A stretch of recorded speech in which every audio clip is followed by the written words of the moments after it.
So I'll just start by introducing myself. My name is Kenzie Osborne, and I'm a natural nutrition clinical practitioner. I'm also a registered health coach with the Health Coach Alliance of Canada.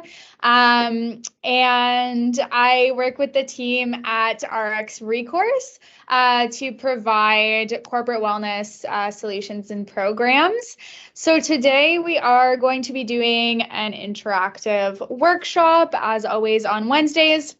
And today's topic is setting yourself up for success. So if you can just go ahead and either scan the QR code or plug in the code at the top at menti.com, then we'll be all good to go. If you can't do it right now, that's okay. The banner at the top will be there for the remainder of this presentation, so you can join on in whenever you are able to. Perfect.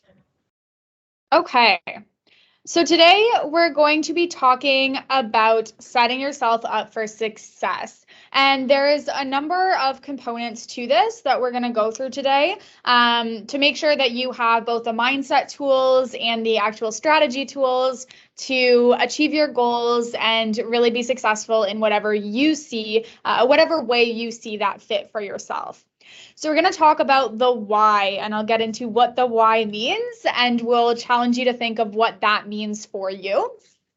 We'll also talk about SMART goals, which I'm sure you've heard of before, but we're going to review that and dive a little deeper into what that means and how you can create your own. We'll talk a little bit about planning, how to plan, how to track, and then how to reflect upon your progress. And then we'll talk a little bit about consistency, accountability, and mindset tools that you can use in order to be successful. Again, we're going to talk a bit about success too and what that actually means, what that looks like.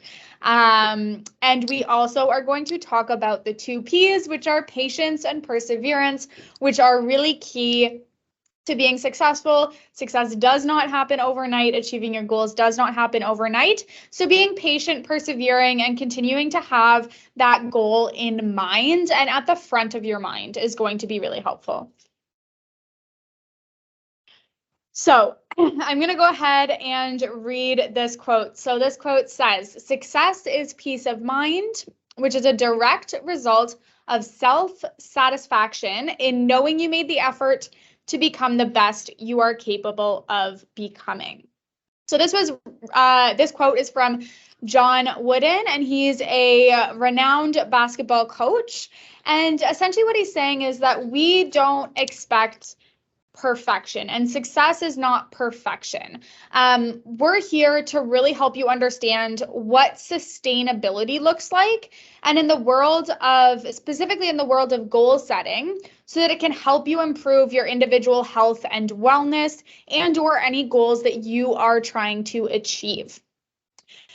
It's exactly what Mr. Wooden here has said. So you knowing that you have made the effort to becoming the best you are capable of. So it's really, success is a measure of how much effort are you putting in? How are you progressing towards your goal? How are you getting there? And are you doing the best that you can to get to that goal? Putting your best foot forward and working towards your goal with that in mind is going to provide that satisfaction that you are working as hard as you can to become the best version of yourself. So what is something that you are working on in your health and wellness? What's a goal that you're working on?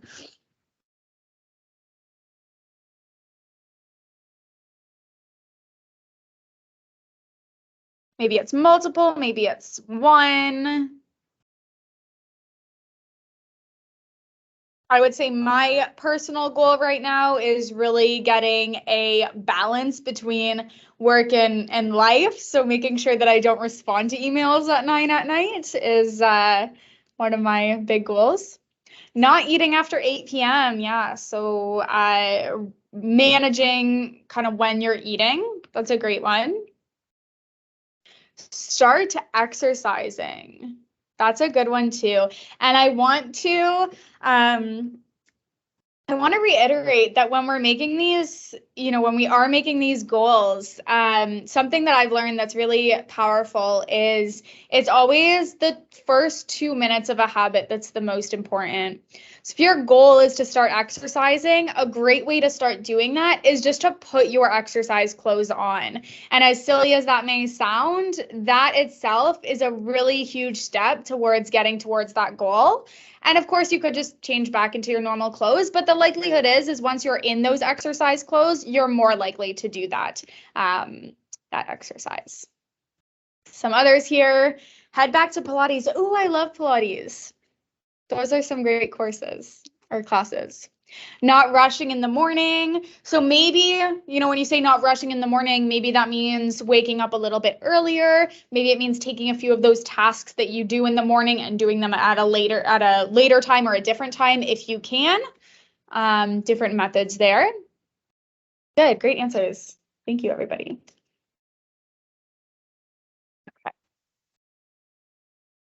So when we are going towards building a goal, it's really important to clarify why you are doing it. And so one of the most common reasons that people fail to be successful in sticking to their goals is they haven't been clear enough on their why.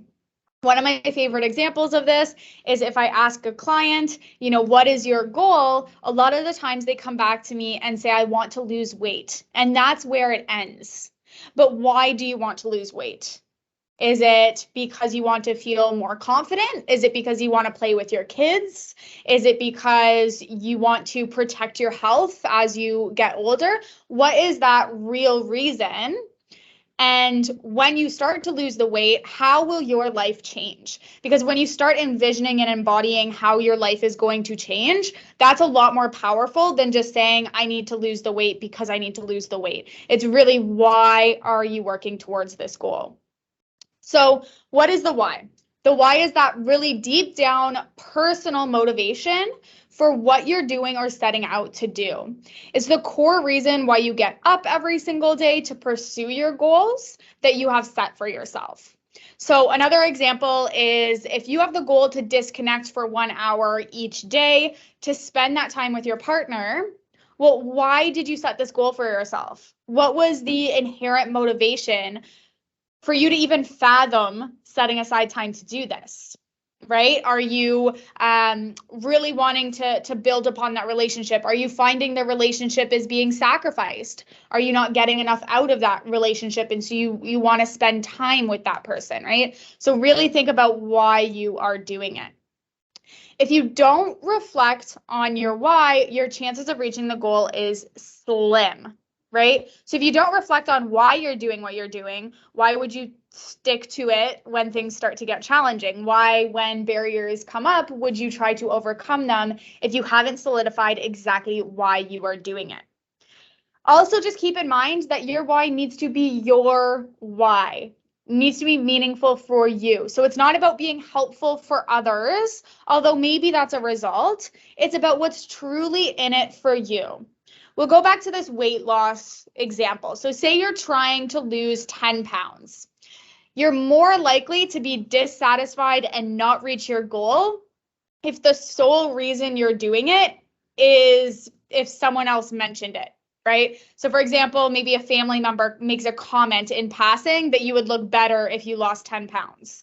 If that's your main why, to please that person, it's not likely going to be successful. It really has to be something that comes from you, that intrinsic motivation, right? So reflecting on your why beyond just saying that you want to do it for yourself is what's going to set you up for yourself.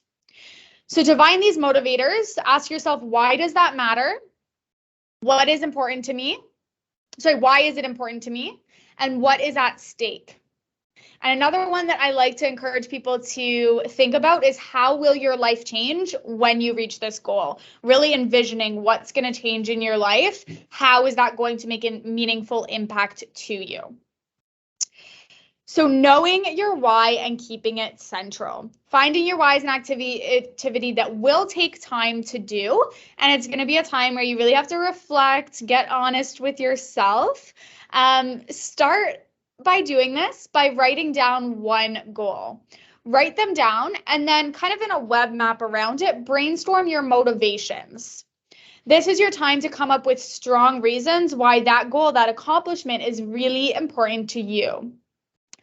Post it somewhere. So we know visual reference is very important. Post it somewhere where you can see it often, right? So the more often you can see it, the less likely you're going to find an excuse to avoid pursuing it. So we know that visual cues are very important in terms of memory and in terms of motivation. This is why in the world of sales, you're not going to get rid of physical business cards or flyers. Physical things are really important.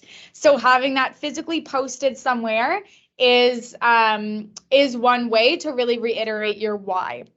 Another way is if you find your why and you have a photo of that why. For example, say your goal is to start exercising, and the reason why you want to start exercising is you want to be able to. I actually have a client doing this right now. She wants to be able to climb Machu Picchu, so which is a hefty goal, and that's a great goal to have. But she has a photo, actually multiple photos of Machu Picchu around her house. And that, continuously reminds her of her goal to get to that physical ability to be able to do that. And so if you have a picture that you can relate to your goal and you can post that some places, that can be a great way to really keep that motivation high. So what motivates you to make a change? What are some things, if you can think back to the goal that you had listed in the beginning of this workshop, what are some things that motivate you? Absolutely. That's another great idea, posting a photo or something, or even like a quote as a screensaver on your phone. For me, that should just be a quote that says, "Don't check your email." All right, any motivations?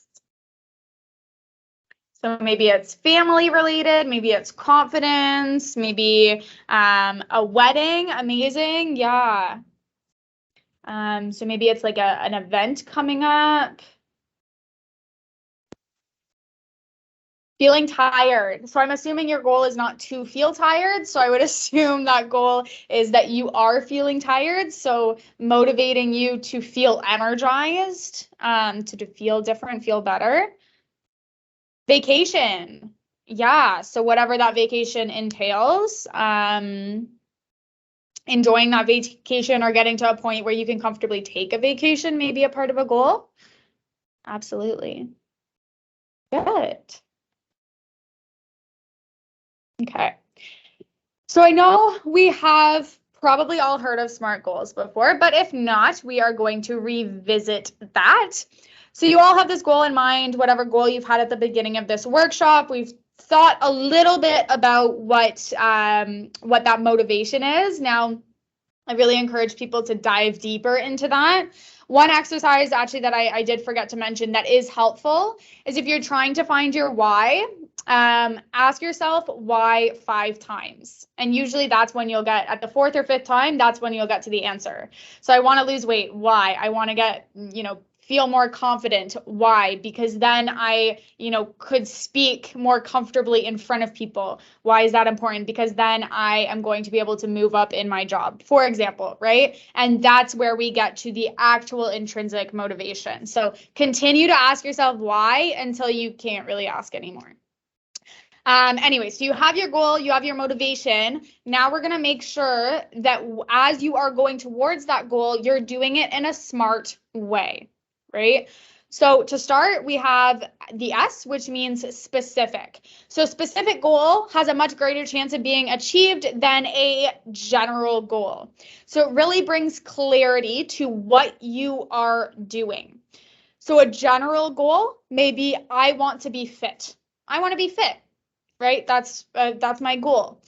But what does that mean to you? What in your mind does that look like? So a more specific goal would be, I want to walk for 30 minutes 4 times per week. That is my goal of fitness. This is what I see as fit. I want to walk for 30 minutes 4 times per week. Okay. To make sure that you are making it specific, ask yourself who is involved. Is there anybody involved? Is it just yourself? Is there somebody else that's involved? What is it? So what is it that you are going to achieve? What exactly is it? Where are you going to achieve it if that's applicable? So I am going to go to the gym 3 times a week. Obviously the gym is involved in that rather than I'm going to exercise, right? So where, when, is there a timeline for it, right? Or is there a time involved in it? So again, rather than I'm going to walk, it's I'm walking 30 minutes 4 times per week. So there's numbers in there. And then why? So what's the purpose? And again, that's just going to shift itself into every part of your goal.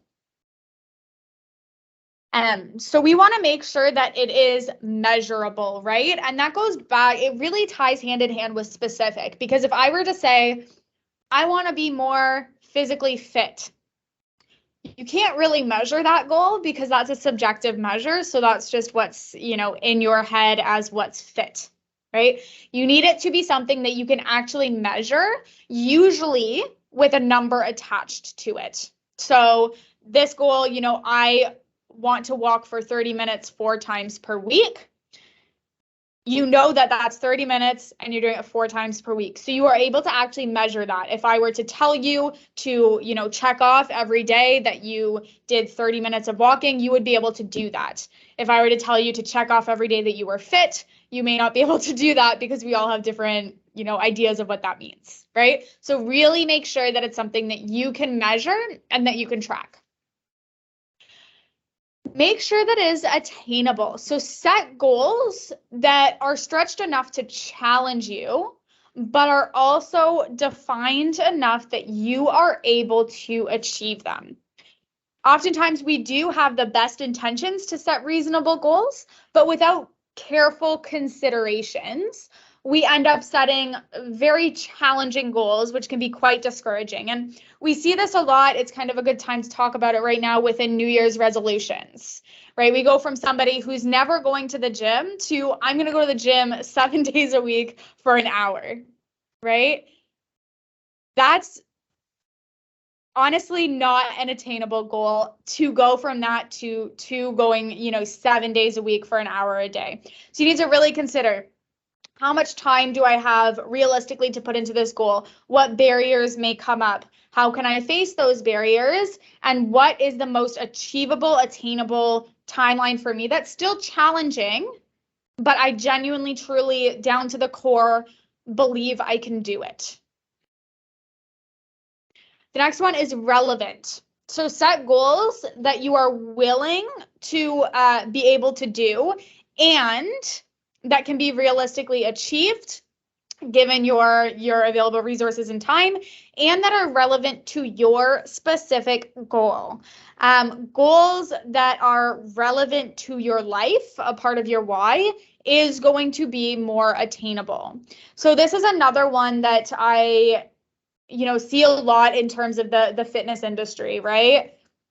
If somebody comes to me and their goal is, I want to be able to be fit enough so I can play with my kids, but they're spending an hour at the gym doing bicep curls, there's not as much of a correlation there, right? So when they're doing bicep curls, they may not be as motivated because they can't see the link, nor does it really help them be able to play with their kids. And in fact, it actually takes away time from them spending time with their kids. So instead of being physically fit or using the strategy to go to the gym to become physically fit, rather than doing that, how about making it a goal to, go to the park with your kids for 30 minutes, 3 times a week, right? That way you're actually working towards the goal of what they want to do. So it's realistic and it's relevant, right? And that is going to help them stick more to their goal, achieve their goal, and they can immediately see the connection. What I am doing right now is helping me get towards my goal of exercise or being able to play with my kids, right? So maybe going to the gym in that case is not the best option. So make sure it's relevant. And lastly, time bound. So your goal needs to have a start date and a finish date, right? If there's no time constraint, there's no sense of urgency. There's no sense of I have to get this done. So it's important that you have an end date for your goal. You know, I want to be able to maybe do this race, this 5K race at this time, or I want to reach this weight at this time. So make sure that you have that goal set in mind with a time constraint, right? So an example that's not related necessarily to exercise would be if your goal for 2023 is to read one book each month at minimum. I set this goal previously, but where I failed was being specific along with not setting a time element to the goal of reading more, right? So previously, maybe last year, I tried to get this goal and I set the goal of reading 12 books or just reading more than that, right? This year, my goal is to read one pre-assigned book a month at minimum and have a reserve of books that I can dig into if I finish the assigned book before the last day, right? Each month, you have an assigned title that you're going to read based on the books that I've wanted to read for a while. So in January, I have a book that I'm going to read. February, I have a book planned that I'm going to read. March, this is what I'm going to do. February, et cetera, et cetera. And so that is going to really help you. It's specific. You have a plan. You have a deadline to finish each book by the end of the month. And that is going to be more likely to help you reach your goal. Okay. So in line with that, you know, book reading as in terms of I'm planning to read each book at each month during the year, planning is extremely important, right? So for example, so I can say I'm going to exercise 3 times per week. But if I don't know what am I doing, when am I going to do it, where will I do it, what will I need, who's going to be with me, right? All these different components. Is it actually going to happen? If we don't have a plan, is it going to happen? So we need to create this structure around achieving our goals. I can have my goal be specific to say that I'm going to exercise 3 times a week, which will start now and be maintained for 6 months. I know that fits with my schedule. I know it's relevant. I know it's attainable. There's a time limit, right? It's specific 3 times a week. But if I don't know what kind of activity I'm doing, am I going to be successful? Perhaps, maybe you could, but you're more likely to be successful if you have a plan in place, right? So for example, some things that you may need to plan for, what if you don't have a gym membership? What are you going to do? Can you walk outside? Can you do a home workout? Do you know platforms to use that provide you with these home workouts? Do you need a friend who can help you? We're in Canada. What if it's winter? Are you going to walk outside? You probably won't be able to anymore, or maybe you will, depending on what you like. So will you be able to do that? Will you need any equipment? If you are, do you need good boots, a winter coat? Do you need to find an alternative that's indoors, right?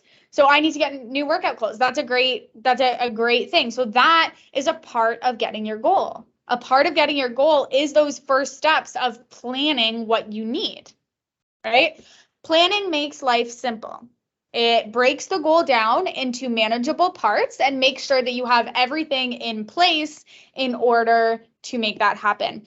And I'm going to kind of explain that a little bit like I was a chef, so what's called a mise en place. And a mise en place means that you have, it basically means everything in place. So you have all of your food chopped up, you have all your spices measured out, all of your ingredients measured out and ready to go, and then you begin cooking. And trust me when I say that makes the cooking process a lot easier and a lot more successful. Otherwise, you're running around the kitchen trying to get something because you need it right now. Right? So it's a similar idea. When you have everything right there for you, you're setting yourself up for that success. Okay. So how do you keep track of progress towards your goals? So you've set goals, you've made a plan. Now you're on that plan. How do you track how you're doing? What do you do?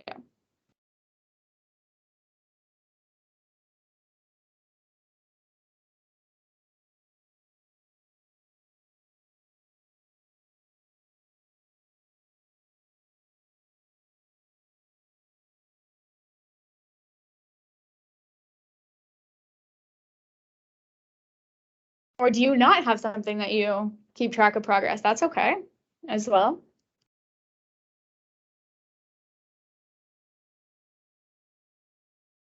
Set reminders to reflect. That can certainly be something.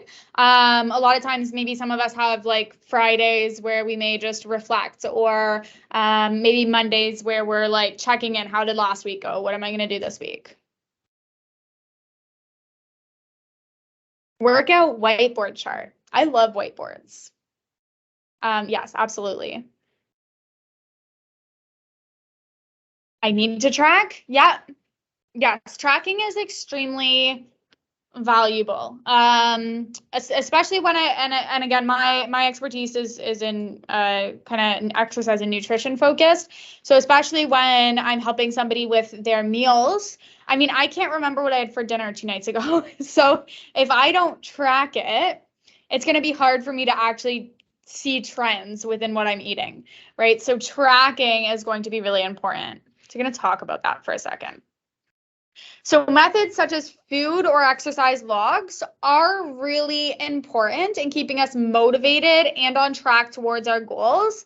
It's also really important, a really important step in terms of making sure that you can reflect and change your course of action if you need to, right? Journaling at night is a great reflection strategy as well. So tracking is really where the magic happens, right? You're actively working on your goal and you're reflecting on what you're doing, if it's working, and if things need to change, right? When you track, you're more likely to stick to and reach your goals. It's as simple as writing it down, putting a check mark, putting little stickers on your fridge. It's a great tool to see how far you've come, because sometimes we minimize how much progress we've actually made, right? So sometimes we'll get, a month in and we'll say, oh my gosh, I feel like I've done nothing, or I feel like I haven't come very far.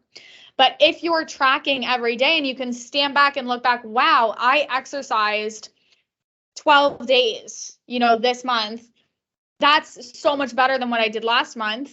Let me try and beat it the next month, right? So it's a good motivator. It's a good way to see how far you've come. And it's a good way, as I said before, if there's anything that is, not going as you planned, it's a really easy way to be able to catch that and make a plan to help resolve that. So tracking, it doesn't have to be anything complicated. There's simple apps that you can use. So habit tracking apps, food logging apps, macro counting apps, all that, fitness apps. There's an app for everything, let's be honest, that are going to be able to help you. And then if you prefer pen and paper, we had journaling. We also had a couple other ideas as well, putting stuff on your fridge, having some sort of like roadmap that's posted somewhere. All of those can be helpful to be able to make sure to track your progress. Sorry, just a question here. App recommendations. Yeah, so for what? Because there's a lot of apps that I could recommend, but for what specifically would you be looking for?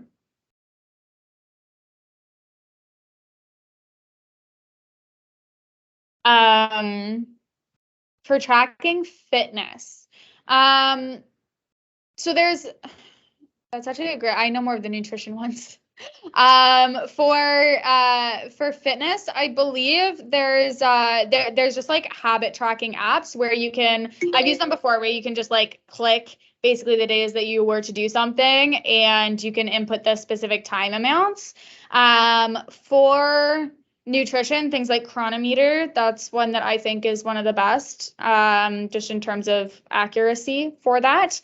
MyFitnessPal is okay as well. That's good for food as well. And then just general, like I say, habit trackers. Yeah, I'd say for nutrition, the one that I myself use would be Chronometer. I think it's pretty good. Yeah. Okay. So have you ever kept a food or exercise log?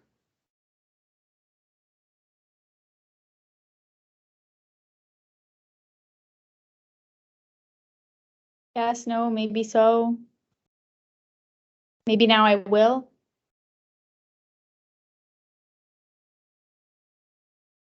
Yes, good. And then just to add on to that, put like a little, oh, I guess you can't really do that. Put just in the chat, was it helpful? Was it not helpful? What did you like about it or didn't like about it?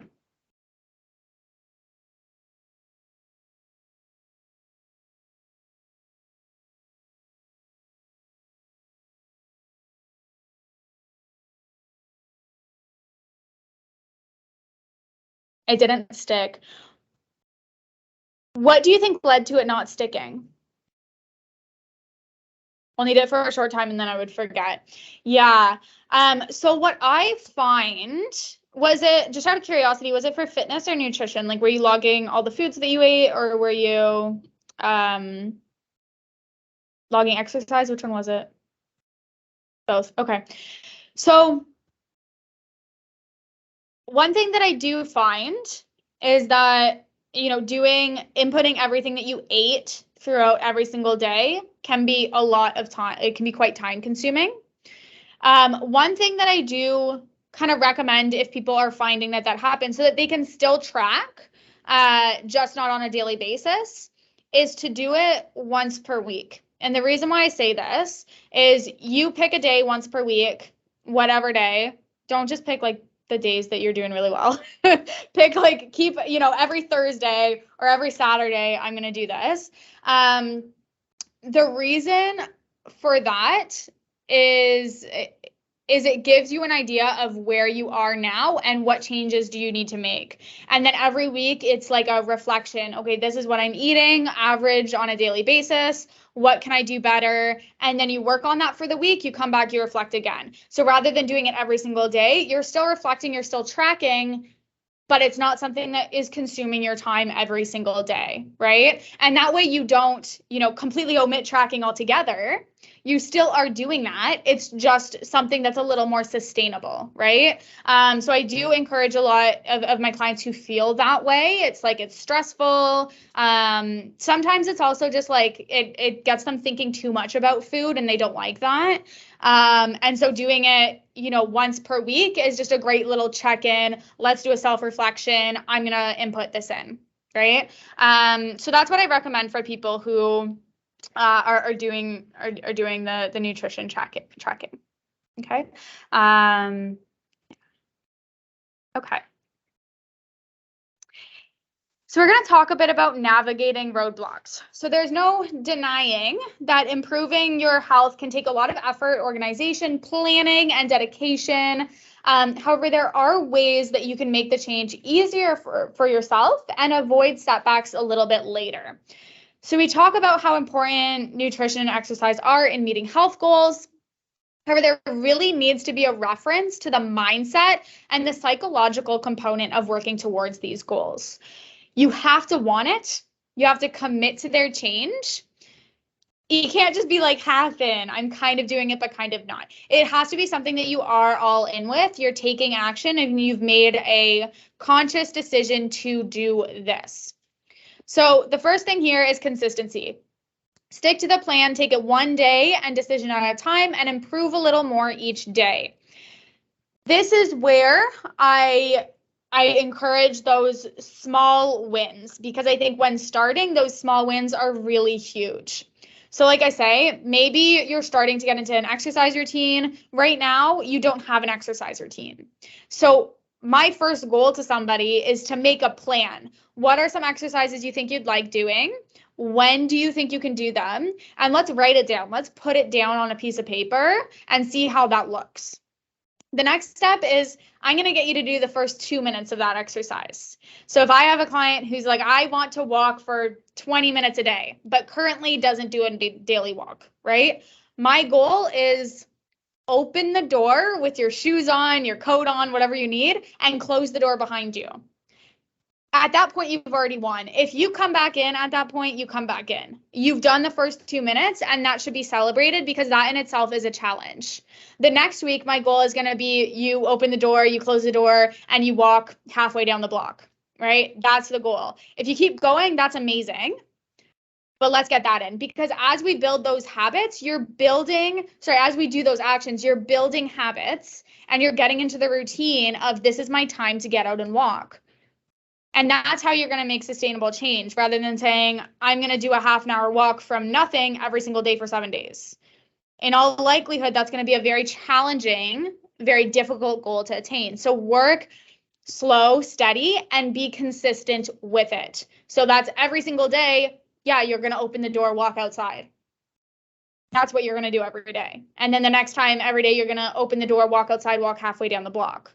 And then we'll work from there, because it's that habit building that we are really working on.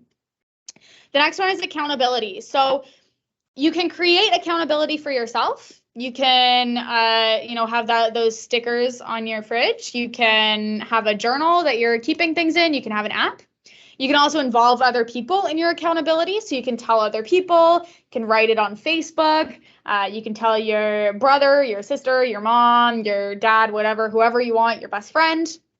Or you can have like a communication with a coach if you're deciding to do it that way, right? So like I say, you can get a buddy, you can get a coach. We're always around for coaching as well, one-on-one. And then create a reward for you. You can create a consequence, but I prefer reward as it's a little bit more motivating, right? So for accountability, create some sort of reward for yourself, right? So if I achieve my goal of walking 3 times a day, 30 minutes, not 3 times a day, 30 minutes a day, 3 times a week, then I'm going to treat myself to a new pair of shoes at the end of the month, right? Or if I don't know, what's another good example? If I, follow my eating guidelines for a month, then I am going to celebrate, at my favorite restaurant with some friends. So something like that keeps you accountable and you're able to look forward to something, right? So connect with those around you, connect with us, connect with your friends, your family, people on Facebook, virtual, whatever you want to make that happen. And lastly, here we're talking about mindset and positive thinking. So you actually are in full control of your attitude, right? So you can have that positive outlook. And when you're on that journey to creating a healthier lifestyle, a positive attitude is almost as important as your actual physical habits. It's as simple as just recognizing what you're feeling and making a conscious reflection of that. So I'm feeling really good right now, or I'm feeling discouraged right now. And if you are feeling discouraged, what is one thing you can do right now to improve your mood? So if you're feeling really discouraged, well, is this the time to do a 5-minute walk? Or is this a time to have a healthy snack? Right? So doing those things where you can really uplift your attitude, it's always what is in the next moment, right? The next moment is the most important moment, and continuing to look forward and be positive about what is to come. So what's your method of overcoming a roadblock? So if you get into a roadblock, what do you do?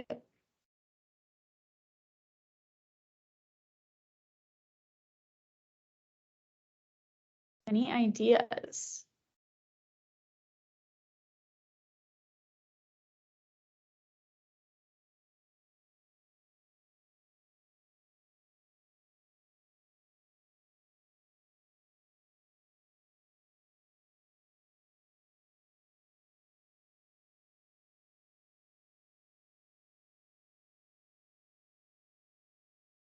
Talk to a friend? Yeah, so talk to someone that you trust, absolutely.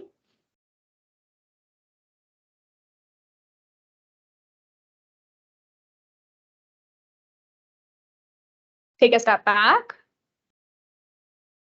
If you have a roadblock, maybe taking a little moment to like reflect and see what has happened here, what can I do? Good.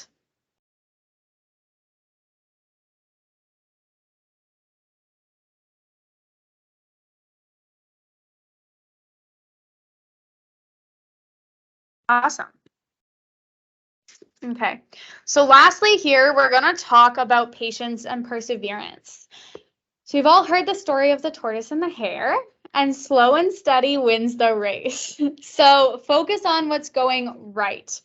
During times of wavering, when it feels like nothing's happening, as was suggested in the last slide, take a step back. Reflect on whether that's really the case, right? Many times you are making great progress, but you're just not paying proper attention to it, right? You could be making great strides, great progress without noticing it. And that's where tracking comes into play here, right? So if things feel like nothing's happening, stepping back, looking at your tracker, acknowledging your progress, and then continuing to go forward and deciding what that next step is, right? So example, you may not have lost, the X amount of pounds that you wanted to, but you can walk up the stairs without breathing heavy. And that's a great success, a great accomplishment.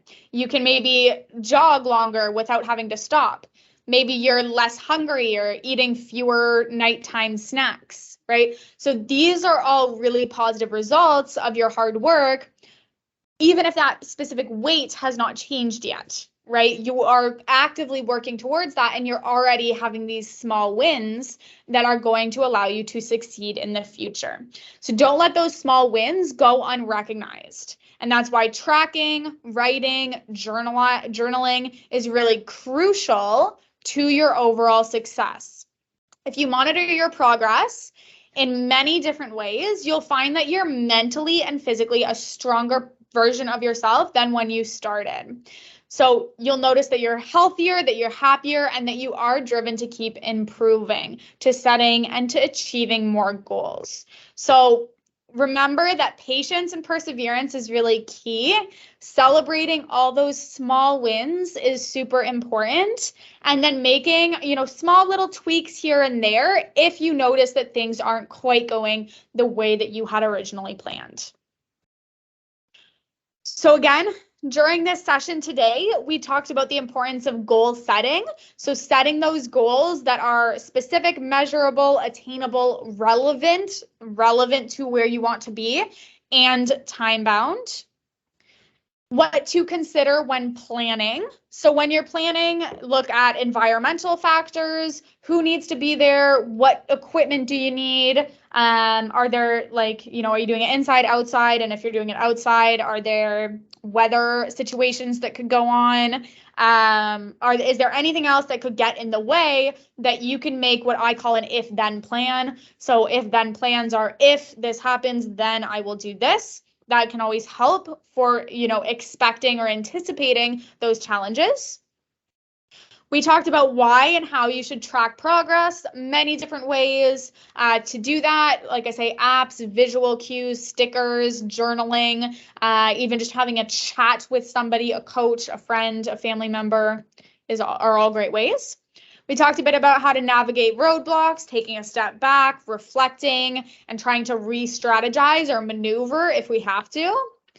And then, of course, why patience and perseverance are really important, that change takes a long time, and celebrating those wins, those small wins, whatever they may be, are really important in reaching your end goal.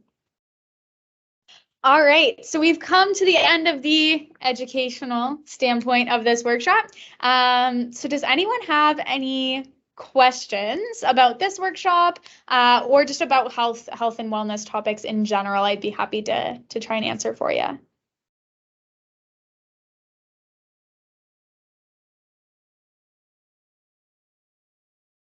Any questions?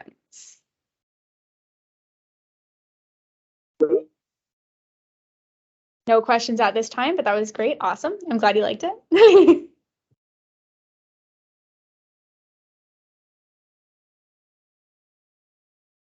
You're very welcome. So I will just put my email really quickly in the chat. If there are any questions that do pop up a little later, you can always send me an email and that will be there for you, and I'll get back to you. This recording will be available, and I will also be sending the one-pagers to you as well for just a quick summary and reference of what we spoke about today. All of us coaches at rxRecourse are available for one-on-one services as well, and we'll continue to have these awesome Wellness Wednesdays as well. Awesome. Thank you, everybody, for coming. Bye.